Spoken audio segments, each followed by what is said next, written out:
So tell me, what are some misconceptions or pitfalls that investors should be aware of when considering the strategy? Uh, Firstly, I'll say the internet is a complete rat's nest of misinformation. So please do not go to the internet to figure out what the strategy is all about. Joining us today is Mr. Robinson Smith. Rob, could you tell our listeners a little bit about yourself, how you got started in real estate, and your journey to this point? Yeah, sure. I am the son of Fraser Smith, is a good place to start off. Just briefly, my dad developed a financial strategy called the Smith Maneuver. But before I got into that, born in Halifax, moved out to the West Coast. And after university, well, during university, I went to China a couple of times to study. And when I graduated, I moved over there and I was in China for a total of about 7 years. International finance, worked at the Canadian Embassy for a while. So I did a number of things there, but decided to come back in 2006. You can only live in a place like Beijing for so long before you go a little Yeah. nuts. So I moved back to Canada and I started working alongside my dad in the financial services industry. And so I was an investment advisor for a dozen years. I sold my practice in 2018 and am now doing what I do, which is pretty much this, El Ray. I love that. I didn't know that about you. That's really, really interesting. Now, for the listeners out there that are like, what is the Smith maneuver? This sounds very complex. Could you just give a brief overview of what it entails? Yeah, well, briefly, the challenge that we Canadian homeowners face is that, unlike our American cousins, we cannot deduct the interest on our mortgage. And that makes mortgages very, very expensive. We're very clear on that. So that's an issue. That's a challenge. And my father developed a strategy back in the mid 80s. And effectively, what it does is a number of things simultaneously for a Canadian homeowner. It allows them to reduce their tax bill significantly. It allows them to start investing each and every month with money that otherwise they wouldn't have available so that they can be better prepared for retirement. And they're able to get rid of their expensive mortgage much, much quicker due to the tax relief. And none of this requires any additional cash flow from the homeowner. It's just restructuring their personal financial affairs to maximize their debt and do what the wealthy do. They're emulating the wealthy. They're using debt to their advantage. Now, it sounds almost too good to be true. But before we dive into all of that, tell me what inspired you to delve into the Smith maneuver strategy. Now, I know you said, your dad sort of founded all of this, but where did that passion sort of ignite within yourself, though? I guess people ask me if you weren't doing what you were doing, what would you do? And I Yeah. think I always go back to teaching, being a teacher, being a professor. I really enjoy being in front of people and letting them know, informing them of something they may not have otherwise been aware of. And with the Smith Maneuver strategy, I really have an opportunity to do that, to get out to Canadians, to stand up on stage, which is where we met in person, El Ray, Yeah. and just educate Canadians on how they can make their lives better. And this was, my father asked me to join him in 2006, and it was an opportunity for me to do just that, to get out to Canadians and help them improve their lives. It's not easy out there. It's not getting any easier, but there is help. And I always say a financially better off Canadian is a financially better off Canada. And Yeah. so I really enjoy what I do, which is getting out there to Canada from coast to coast to Canadians to let them know that there is a way, if they're interested, if it's for them, that they can improve their financial situation significantly. Now, after you highlighted the benefits, I'm sure everyone's thinking, well, I would actually love to do that. But would this work for me? Are there any restrictions or qualifications that I should be aware of when considering the strategy? Yes, the strategy requires that the homeowner have at least 20% equity in their home because the pointy tip of the spear here with regards to the strategy is having the right type of financing. It's a specific type of mortgage, and the lenders won't go over 80% loan to value. So as long as you have 20% equity in your home and can qualify for a mortgage, things change, equity goes up, equity goes down, employment, unemployment, that sort of thing. But as long as you can qualify for this type of mortgage, then you can get going and start the strategy. Okay, okay. And would this qualify for people who initially had an insured mortgage but now no longer have that high loan to value ratio? They're now in the 80%. It would still work for them as well, right? Yeah, they can start with 5% equity, but as you know, that was a while ago. They've paid their mortgage down. The value of the house has increased over time. As long as they've got 20% equity, yes, they can get the appropriate financing. And I will mention that, there are a number of mortgage lenders out there who have this type of mortgage we require as a Canadian homeowner looking to implement the strategy, but they're all different.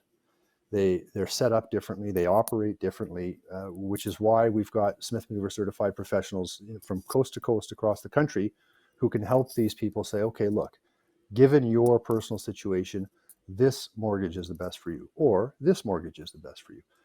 By simply going into your bank that you've dealt with for 20 years and asking them for this type of mortgage, to say, yeah, sure, Yeah, here you go. But you're running a significant risk there that it's not appropriate for you.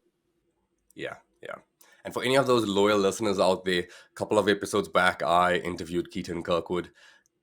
He does specialize in the strategy as well, so feel free to watch that episode and reach out to him. But tell me, one question that I know I've run into people that have asked me this is, does the strategy fall under any gray area tax saving strategies? And would using the strategy cause you to get flagged by the CRA in any way? What's very, very important is using the funds that are freed up by the strategy for the appropriate purposes. A lot of people will use the equity that's freed up to make car payments or go on vacation. And all they're doing is what we call wealth destruction. They're paying bad debt down, but they're borrowing bad debt back, non-deductible. And they're buying assets which are going to depreciate and disappear in value. As long as you're investing those funds in something that qualifies for deductible interest on money borrowed to invest in those funds, and as long as you're tracking where the money is coming from, where it's going, then you're safe, because this strategy is predicated on a 100-year-old tax principle that if you borrow to invest with the reasonable expectation of generating income, you can deduct the interest on that income. And that's all it is. So we're restructuring the finances that we already have in place. We've already got a mortgage. Yeah. We've already got that mortgage. We want to restructure it so that we can take advantage of it. So the the challenge is to make sure that you're tracking these funds, you're using these funds appropriately, you're not mixing bank accounts, these types of things. And again, this is, we've got Smith Maneuver certified professional accountants in the network, right? So we've got all these different types of professionals: realtors, mortgage brokers, investment advisors, accountants, insurance agents, all the different financial professionals that one should surround themselves with anyways, as far as I'm concerned, doing Yes. the strategy Yeah. or not. And these professionals can surround the homeowner and take care of their each specific silo: mortgage, investment, tax, etc., and make sure that things are being done right, so that if the CRA ever did say, hey, we want to know what happened, you're claiming all these tax deductions that you weren't claiming before, what's going on here? Your professionals send a note off to the CRA, they turn around and they go bug someone else. I love that, because behind every successful investor is a strong power team. So having a power Yes. team member on each aspect that actually understands the strategy will just ensure that you successfully implement it, right? Yes, Um, absolutely. so tell me, what are some misconceptions or pitfalls that investors should be aware of when considering the strategy? Uh, Firstly, I'll say the internet is a complete rat's nest of misinformation. So please do not go to the internet to figure out what the strategy is all about. Smithman.net. You got any questions, fire off an email to us and all that sort of stuff. But as far as misconceptions go, we see it all the time. I even have to correct every once in a while one of our major newspapers here or there, whatever, because they think, well, the Smith maneuver is selling some assets over here, paying down your mortgage, borrowing it back, and then buy the assets again. That is not the Smith maneuver. That is effective in reducing the amount of non-deductible debt you have and increasing the amount of tax deductible debt you have, all the while still remaining invested. But that's an accelerator of the Smith maneuver. It's not the Smith maneuver itself. Another misconception is, well, if I'm borrowing at 7.7%, which is currently the HELOC rate, prime plus a half, then my investments have to make at least 7.7% for this to make sense. And that's not the case, because the debt that you acquire to purchase these assets is tax deductible. And just for ease of numbers here, if I'm at the 50% marginal tax rate and I'm paying 7.7%, quick math on that, 3.8% or whatever it is the actual cost of that, because it's tax deductible. So I can borrow at 7.7% and invest and make 7.7 return on my investment, and I'm still ahead. So there are a lot of misconceptions out there. There's a lot of people out there giving bad advice. This is the whole reason I started the Smith Manoeuvre Certified Professional program in the first place, to have all these professionals across the country that can help Canadians, because there's so many professionals doing it incorrectly for their clients, and their clients don't know. The Yeah. professional says, yeah, I know the Smith Maneuver, sure, I can help you with that. And they're getting it Mhm. wrong. Sometimes a little bit wrong, or sometimes a lot wrong. And that's no good for anybody. So, key takeaway for anyone watching this is make sure that they are Smith Maneuver certified and not just know a bit about it, right? Yeah, Um, that's right. And we can connect them with connect anyone with Smith Maneuver certified professionals if they come into the website and let us know they're looking for SMCPs. Perfect, perfect. So, anyone looking for them can essentially somewhere along this video, wherever the description is, click it, follow through the link there, and find a Smith Maneuver certified power team member near you that can assist you with the strategy. Now, my takeaway so far from our conversation is: firstly, you want to use this for income generating assets, and you want to keep a good handle and track of money moving around, right? Um, Yeah. can you walk us through some key steps involved in implementing the Smith maneuver? Now, of course, we can't dive into the minutia. That's probably too in depth for this purpose. And of course, speaking to your professionals, they'll be able to help you for your unique situation. But just an overview on the key steps involved in implementing the maneuver. Sure. Okay. So the first thing is to talk to a Smith Maneuver certified mortgage broker. Make sure you have a mortgage that will work, or that you can get a mortgage that will work for this. And once you do have the appropriate financing, you continue to make a mortgage payment like you did before you got set up for the strategy. Continue to make that mortgage payment. Whatever is reduced on that principal reduction from that mortgage payment, you can pull that back out and get it invested. And you do that each and every month. So it's a process. You're paying it down, you're pulling it back out and investing. At the end of the year, tax time, you get a tax refund, because the CRA doesn't know when they're taking their chunk of flesh every 2 weeks off your paycheck. They don't know that you're generating these tax deductions. So they have to send you money back. Take that tax refund, make a prepayment against your mortgage, pull that back out and invest that as well. So because you're investing each and every month via this type of mortgage, you're generating tax deductions, you get that tax relief, you're paying down your mortgage at least once a year, base case scenario, which means you're out of it faster. Every dollar you apply against that expensive non-deductible mortgage debt means it's gone faster and faster and faster. And so that is the plain Jane Smith maneuver. That's as basic as it gets. But there are a number of accelerators, and a couple of them will be particularly interesting to your listeners, El Rey, and real estate investors. But there's the cash flow diversion accelerator. If I've been investing $400 a month straight out of my checking account after my income comes in from employment, instead of investing that directly, I can prepay my mortgage, pull it back out, and then invest. And I'm speeding up how fast that bad debt goes away, right? The debt swap, which is kind of what I touched on earlier, if I've got $10,000 in mutual funds that I've accrued over time, I can sell them. I want to look at taxation, a bunch of stuff like that, but I can sell them for cash, prepay my mortgage, pull it back out, and buy the exact same investment about a week later. And so, again, we're seeing that bad debt, not 25 years, it's gone in 20, 15. There's the dividend reinvestment plan accelerator. Instead of having my investment dividends buy me more shares or units automatically whenever they're issued, I can say, hey, I want those dividends in cash. Now I got this cash flow for my dividends. I prepay my mortgage, pull it out, and then I buy more units or shares.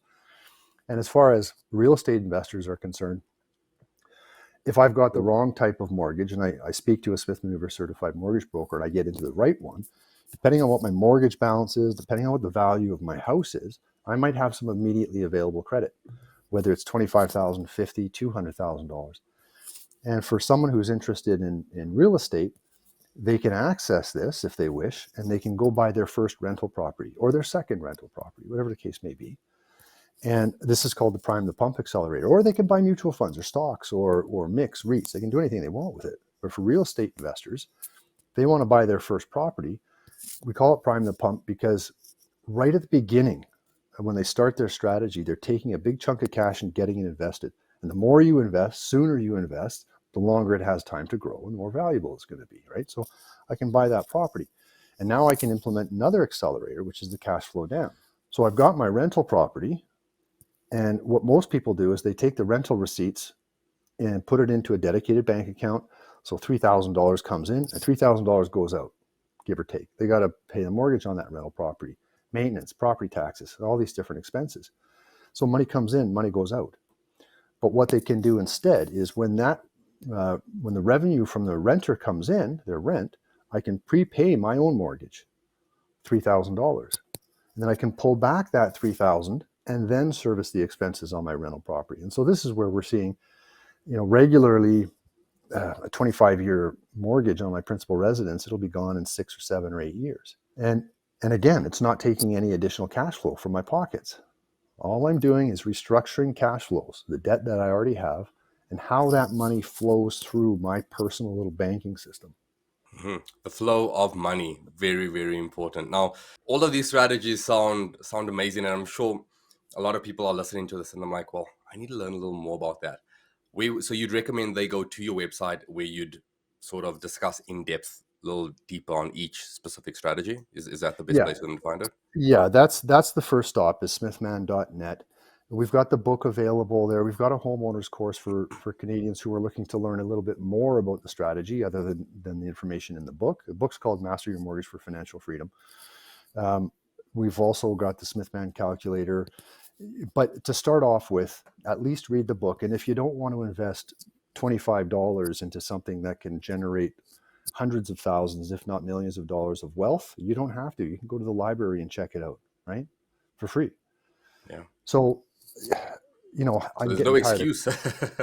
I'm getting tired of eating Kraft dinner and tuna. So it'd be great if they actually bought their own copy, but you don't have to. They can get it for free, right? At the library. At least educate yourself. Start off with the book and then decide if you want to go any further with that. And they can Yeah. always reach out through the website with any questions they have. So, quick question. So, essentially, money comes in, they use that to pay down their mortgage a little quicker, and they pull the money out and they use that to invest, right? Yes. They pulling that out in the form of a home equity line of credit. Yes. Okay. Yes. So the type of financing required, and like I said earlier, all these different types of mortgages, they're by different lenders are different. They function differently. But effectively, let's just say I've got $200,000 of non-deductible mortgage debt. I've also got a HELOC. And whenever that mortgage balance gets paid down, that HELOC limit increases by Yeah. the same amount. So down it goes, the limit increases, and I can pull it back out. Now, again, you don't want to get the wrong type of mortgage for your personal circumstance. If you have the ability to take advantage of one, two, or all of the accelerators, then there are some readvanceable mortgages out there that won't let you take advantage of all the accelerators. Some will. So that's very important. And one thing I'll add here is, we need to have a discussion on debt, because the traditional belief of many Canadians, generally more so if they're on the more mature end of the age spectrum, is, well, my father, my uncle, my grandpa, grandma, auntie, they all told me to pay off my mortgage and be a clear title by the time I hit retirement. And so what a lot of Canadians do, they think this is the right thing to do. They apply all their money against the mortgage. They hit 65 years old. They're mortgage free. They're also unemployed because they're retired, but they haven't been investing for their future because of limited resources all these years. They've been sending the money against the mortgage, not investing. And so there's a number of different things that they have to look forward to. Do they have to live in their parents' basement? Do they have to get a reverse mortgage? Do they have to downsize? Do they have to work in retirement? Right?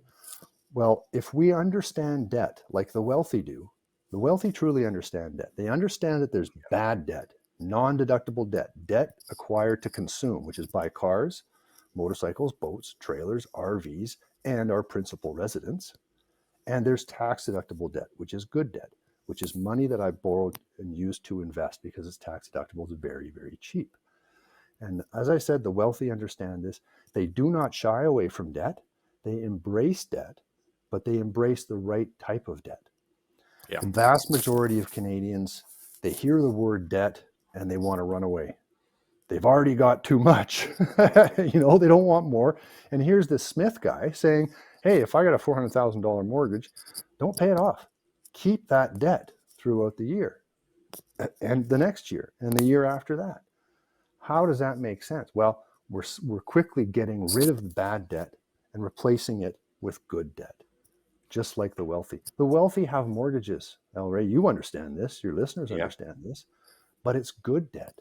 It's not bad debt. That's the thing. Debt's a tool, right? And like any tool, you need to know how to use it. And if you use it incorrectly, you can hurt yourself. But that doesn't mean that it's a bad tool. It's a good tool, and it can really help you advance your finances. Well, exactly. And even if you embrace good debt like the wealthy do, you can still go overboard and do it incorrectly. That's why you need professionals in your corner. I mean, you Yeah, mentioned a tool. A hammer is a tool. It can be a fantastic tool. It can help you build a house. But if you use it incorrectly, you're going to hammer your thumb to a pulp, right? So yeah. you need to learn how to use your tools correctly rather than incorrectly. Absolutely, 100%. And I think this is a good starting point, and people can dive in a little further, learn more about the strategies, and then contact a professional and take it from there. Now, let's continue. How do interest rates play a role in the Smith maneuver? I know you discussed this when I saw you live in person, and if you could just dive into that a little. Higher interest rates versus lower interest rates, what does that really entail with regards to the Smith maneuver? Well, we see quite a bit. Another misconception is that the Smith maneuver doesn't work when rates are high. We have to remember that when my father developed the strategy back in the mid 80s, I don't know if you were around, Elroy, you're a young buck, No. but interest rates were double digits. We're talking Yeah, 18%, 17, 18, 19%. And that's when my dad developed the strategy. And if the Smith maneuver didn't work when rates were high, then we wouldn't be talking today. And the yeah, reason it works when rates are high or low is because this is a very robust strategy. Let's talk about when rates are low. When rates are low, the Smith maneuver allows me to invest $1,100 a month. Okay, of brand new money. It's not from my paychecks, brand new money. $1,100 because rates are low. Rates go up. When rates are high, I have maybe $1,000 to invest or $900 to invest each month because rates are high. So when rates are low, my tax relief isn't as large. It's still pretty good, but I'm able to invest relatively more each and every month for my future investment, for my investment portfolio, my future benefit. Now, when rates are high, I don't have as much to invest each month. Rather than 1,100, maybe it's $900 I'm investing each month. Still pretty good, but my tax relief goes up. So my tax refunds get larger. And if my tax refunds are larger, I'm able to prepay my mortgage each year with more money than when rates were low. And by prepaying with more money, that bad debt is gone even faster. So high or low, the strategy works. And maybe your next question surrounds inflation. Well, we've recently seen a lot of high inflation. And when you think about it, all these people who believe the right thing to do, and maybe it is for them personally, emotionally, right? Financially, I'm not convinced. But for those people who are intent on paying out their mortgage and being clear title by the time they hit retirement, every mortgage payment they make is reducing that mortgage balance, which means every mortgage payment they make is increasing their equity. And if they're not putting their equity to work, how much is it earning them? Well, it's earning them 0%. nothing. And in fact, less than that because of inflation. So when inflation was 7%, you're earning negative 7% on 100,000, 200, 300, 400, 500, 600, $700,000, negative 7%. We have to put that money to work to fight inflation. We have to invest our equity now rather than consume it later. Couldn't agree more. Now you've explained the advantages to both sides on the interest rate. Do you have a preference yourself? Or do you find that a healthy balance is just where you personally prefer it? I have no control over this because I have no control over No, what you the don't. Bank of Canada does, what the government policies are. But what I know is that I'm very comfortable doing the strategy for the long term. This is very, very long term That's the strategy, thing. right? Yeah. And I know when I was an investment advisor, I would tell people when I'm signing them up for the strategy, okay, you're all signed up. Guess what? You're going to look at the markets tomorrow. I don't know when the last time you looked at the markets, probably a long time ago, if ever, but you're going to look at the markets tomorrow because now you're invested and it's going to be down. And you're going to say, what? What have I?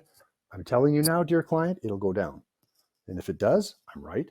If it doesn't, they're pleasantly surprised I was wrong. But the fact is, markets go up, markets go down. And over the long term, that rate risk, that market risk uh, curve is greatly flattened. You look at an index Yeah. chart, you go back to 1950, and this is what the markets do. They do this. That's precisely how they're designed. And same with rates. Rates go up, rates go down. So, so I don't follow the markets closely for my own Smith maneuver. I don't panic when rates go up. I don't do a jig and dance when rates go down because this is all in the day of the life of the Smith maneuver. I get in, I follow the strategy, I take the guidance of my professionals, and it's boring. I invest $1,000 a month, whatever it is, into something boring, blue chip, whatever. It's not hugely exciting, but it does this over time. And I got to keep my eye on the ball. I love that. It's focusing on what you can control. I Yeah. completely agree. So could you, we've highlighted a lot of the pros, a lot of the cons. We've highlighted a few like limitations or restrictions on using the strategy. But I like to highlight on the show, I love to highlight wins. I love to highlight losses so that people have somewhat of a realistic expectation going into things. Could you share a cautionary tale or lesson learned from a situation where, the Smith maneuver maybe didn't go as planned? 9 times out of 10, it boils down to behavioral risk. The behavior of the investor, because the Smith maneuver requires you invest. And I became an advisor in 2006, and we all know what happened a couple of years later, right? The Yeah. markets just tanked. It was a scary time for everybody, whether you're invested or not. You see the headlines, right? Yeah. And so people had been implementing the strategy before the markets tanked, and when the markets tanked, some people, I want out. I want out. I'm scared. I can't handle this. My value of my portfolio is going down, and and ultimately it's their decision. It's the investor's decision. And so some people would sell. They pull out. The Meanwhile, when they're selling, all the Jimmy Pattisons and the truly wealthy of Canada are saying, oh, you're selling your Royal Bank shares this low? Yeah, I'll buy every single one that you've got. Thank you very much. It's what the wealthy do. They buy when markets are low. But it's natural to panic, right? Especially if you're not a seasoned, professional investor. But Yeah. those people who stayed in through that 08, 09 and came out the other side, boom, yeah, their value went down, but then it shot way up. And the markets are a lot higher than they were before the market crash in 08. So it's behavioral. Get in and ignore the markets to the extent that you can, right? Let your advisor worry about that. Get in, stay in, stick with the program, and enjoy the rewards 10, 15, 20 years down the road, right? It's just, you got to be consistent, you got to be committed, and you've got to realize that it's not going to be roses every day, right? Yeah. Markets go up and down, rates up and down, inflation up and down, wars start, wars end, epidemics, all of this stuff. You stick with it, you stick through it, and that's what the wealthy do. Absolutely. 100%.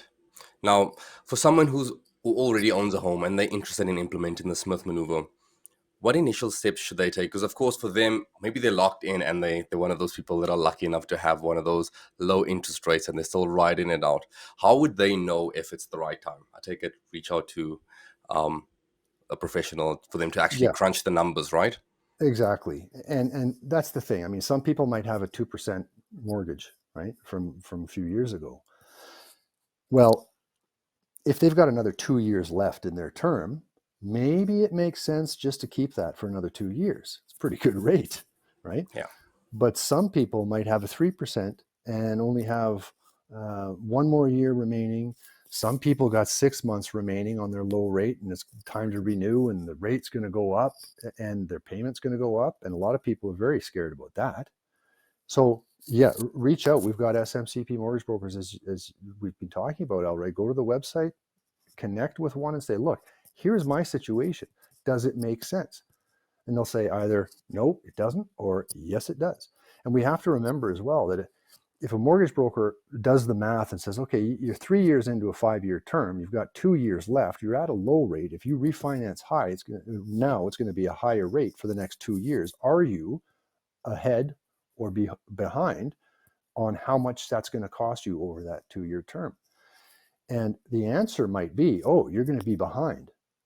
But if you're considering a refinance to implement the Smith maneuver strategy, yeah, you might be behind $2,000. But don't forget, if you do not incur that $2,000 of extra expense for refinancing, you will not be able to invest $1,000 a month for the next 24 months. So you're not getting $24,000 invested. You're not starting to accrue tax deductions. You're not starting to prepay your mortgage. So the pure numbers that any mortgage broker can do don't tell the whole story when we're talking about whether it makes sense to refinance for the Smith maneuver specifically. Yeah, that seems like a pretty complex calculation to analyze, to actually determine, right? Now, I know you've mentioned a few times is this isn't a short-term strategy. It's in it for the long-term play. People should change the lens or the scope in which they actually view this strategy. Can you provide insights into the potential timeline for seeing significant results when employing the strategy? Well, I mean, let's say I start the strategy in January. I'm starting to see results right away because by the end of December, if I'm able to invest $1,000 a month, I've got $12,000 invested that I wouldn't have invested otherwise. I've got the deductions on that money that was used to acquire those investments, which otherwise I wouldn't have. I'm able to pay my mortgage down by that tax relief, which otherwise I wouldn't have been able to. So at the very beginning here, you go through this program for 12 months, you get your first tax refund. I thought it was going to be bigger. Well, you wait till next year. It's going to be Yeah. bigger. And the year after that, bigger and bigger and bigger and bigger. So the tax relief grows exponentially. Your investment portfolio grows exponentially. The speed at which you're paying off that expensive non-deductible mortgage debt decreases. Well, the speed increases, but exponentially in the amount of time that it takes to get rid of it speeds up. So the initial results aren't huge. I'd rather have $12,000 invested over 12 months than not. But Yeah. once you go through your second year, your third year, your fourth year, everything starts to pick up and gain speed. And what does it look like at the end of all this? Are you just left with that home equity line of credit that you've used to like 80% of the value essentially? Yeah. So there's some complexities with the 65% HELOC rule. I'm not going to go into that, but in general, for the concept here, if I've got a $400,000 mortgage, the day that my SMCP broker refinances me into the right type of mortgage, I pay down $400,000 of bad debt over time, and I'm replacing it with $400,000 of good debt. So if I've got a 25-year amortization, but I'm out of that mortgage in 10 years, right? My debt has remained constant. As fast as I'm paying down the bad debt, I'm reborrowing the good debt so that I could invest. So my debt remains more or less constant over time. My investment portfolio is doing this. But once I've completed the conversion of my mortgage, let's say 10 years rather than 25 to get rid of it, completed the conversion in 10 years, at that point, I talk to my advisor, say, okay, I have nothing but tax deductible debt secured by my house now and a big investment portfolio. But I've finished that very first job of getting rid of all that non-deductible debt. What are my options now? Well, you have a number of options. You could theoretically, if you've got a $400,000 balance on that HELOC, an investment portfolio of $900,000, you could sell, ignore taxation, you could sell $400,000 of that $900,000 portfolio, pay off that tax deductible debt, be completely clear title, and still have $500,000 of investments 10 years after you started this, or you can start paying down that tax deductible debt gradually over time if you wish. You can sell 200,000 of your portfolio, pay out only 200,000 of that 400 grand so that you've just lessened it a bit, or maintain that full $400,000 and let that $900,000 portfolio continue to grow. What would I do? I would do what the wealthy do. They don't pay down tax deductible debt, because as soon as they pay down their tax deductible debt, they're increasing their tax bill or reducing their tax relief. They're also taking cash that could otherwise get invested at 7, 8, 9% and paying down debt that only costs 3.5%. But everybody's different. And so once that conversion is completed in 10 years, maybe I look at my position and say, you know what? It would just feel good to have a little bit less debt. Even though it's good debt, I know the negatives that are going to come with that, but I just want to pay down some. If that feels good, do it. Maybe your spouse wants to keep the debt. You don't. You both went along for the ride, for the conversion. Now, okay, let's pay down a little bit. You both want to keep it all, you keep it all. You have that discussion after the first job is done, which is completing the conversion of that debt. I love that breakdown. I really do. And somewhat the way I view it is, for real estate investors out there, they've obviously heard of Robert Kiyosaki and the fact that he mentions that your home is not an asset, right? But the way I see this is, a strategy allows you to sort of convert it into a way that it can actually be somewhat of an asset and allow you to use it to invest in assets, right? Well, you can kind of look at it like, regardless of how you view your home, that's fine. View it as you wish. But do you view your mortgage on your home as an asset or liability? And 99 out of 100 people are going to say that mortgage is a liability. And I say, no, it isn't. It's an asset. It can be one of your biggest assets, because I've got the opportunity to take that $400,000, $600,000, $700,000 mortgage and turn that into investments and tax relief. Okay. So I would say some of the qualifying factors that I've taken so far from this is 80% loan to value. Is if you're higher than that, then unfortunately you don't qualify at this time, and you need to be investing in income producing assets. So you kind of need to have the investing side somewhat. You need to be educated on that side at least, and then you need to have some level of financial discipline so that you're using the money that you're pulling out to actually invest and not digging yourself further with regards to the bad debt that you currently have, right? So I'm going to amend that. Um, Please yes, do. on the first point, you have to have 80% maximum LTV. So if you've only got 19% equity in the home, you can't get the right type of mortgage. But you might have the ability to get to 20% equity and not know it.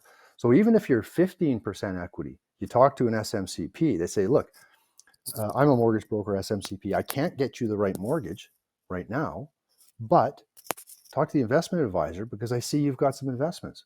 Well, yeah, you've got the ability to redeem some assets to pay down that debt to get to 20% equity. And if that makes sense, you can do it and start the strategy right away. So even though you might not have 20% equity, you might have the ability to get there. You just need to talk to someone about that. Now, your second point was you need to invest in income producing assets.